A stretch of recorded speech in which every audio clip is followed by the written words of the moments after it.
أعوذ بالله من الشيطان الرجيم بسم الله الرحمن الرحيم رب اشرح لي صدري ويسر لي من أمري واحلل عقدة من لساني يفقهوا قولي الله لا إله إلا هو الحي القيوم لا تأخذه سنة ولا نوم له ما في السماوات وما في الأرض من ذا الذي يشفع عنده إلا بإذنه يعلم ما بين أيديهم وما خلفهم ولا يحيطون بشيء من علمه إلا بما شاء وسع كرسيه السماوات والأرض ولا يؤوده حفظهما وهو العلي العظيم صدق الله العظيم.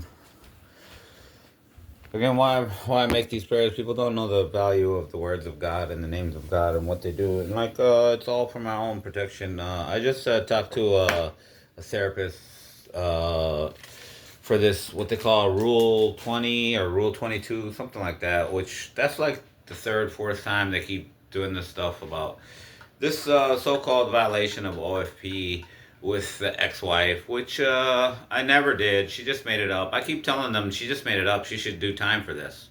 Like if you make up a crime and and it's totally made up, and I'm proving that it's totally made up because I have her email where she basically admits she's like emailing me. I don't even like you. We have never met or talked since we got divorced. And I said, okay. And I took a picture of that with the stupid iPhone. But this is why I don't like iPhone, because if you don't pay the bill, they just make it stop working. So I have the picture of that to use. But I said, you guys can go get that email, even though she deleted it. She basically admitted that we've never met and we've never talked, which means that this whole case, OFP case, is a felony against her, and you should arrest her. And it's kind of messed up when it's a divorce type of case, because if they arrest her, I automatically get my kid over here, and they just think that I'm just making it up to try to arrest her to whatever, but I'm not making that up. I have the evidence. And then my whole thing of talking to him about it was how she was a $10 billion operation by the Khan family using Nabil Khan. And they were like paid money to do this by organization in Israel and another organization in Turkey. So the money is like international. So the money starts in Israel, it moves to Turkey, and then it moves all the way to India. And then so this guy is getting paid $10 billion to try to marry me to a woman, have a child, and delete me, and steal all my inheritance stuff. And the whole point of having a child is that makes inheritance more easy. So, like, if I'm dead and she's still alive and she has a child, it's more likely that she inherits everything. So, basically, that's what I told my therapist is my ex-wife was a $10 billion operation and a scam. And this whole OFE is her breaking the law.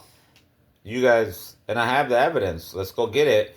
And you guys can put her in jail for 2 years. And it's kind of messed up that I have to say that, because I really feel like the court always wants to put you in jail because they get money. If you go to jail, they get money for you. It's a business, basically. So, like, I can honestly say the court just wants to put me in jail for something I never did.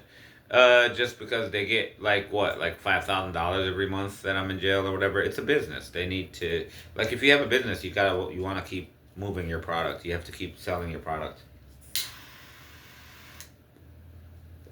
So that's why I gave them the real story. I said, she made this whole case up. You can take her to jail for 2 years. Minimum. Like, I'm talking about, you don't even need to try to prove I did anything wrong. I got the evidence right here to prove that she did everything wrong. Like, in other words, she's filing a totally false case. You guys can prosecute her. So, basically, the way I'm handling the court is, you want to put somebody in jail? Here's who you should put in jail. Not me. I didn't do anything. But that's that. I was just telling the whole world all about it, and the funny thing is, at the end of 2023, when my mom's daughter, who I no longer call sister because of what she tried to do to me, and her husband, and one of my brothers were paid by Mr. P $20 million. After he was paid $1 billion, he kept $980 million in his pocket, and then he failed, and that's why he's in jail right now for 4 years. And if you want to know who he is, watch the video on this channel named Who is P. I can tell you who he is right now. It's P. Diddy. And the amount of money he got to kill me is greater than his whole entire net worth. So he's like a billionaire. He's, let's say they figured out he had $800 million total, and that's less than the amount that he got to pay to delete me. So, and then TuPac Shakur is coming back out. He said he didn't die. He ran away. They killed a lookalike. It wasn't really him. And he knew what was going on. And then he was with Fidel Castro. And Fidel Castro helped him, like, spy on all these people and get all their phone conversations and get all their recorded videos and get everything. And he's been doing that for 30 years. So he's coming back to life.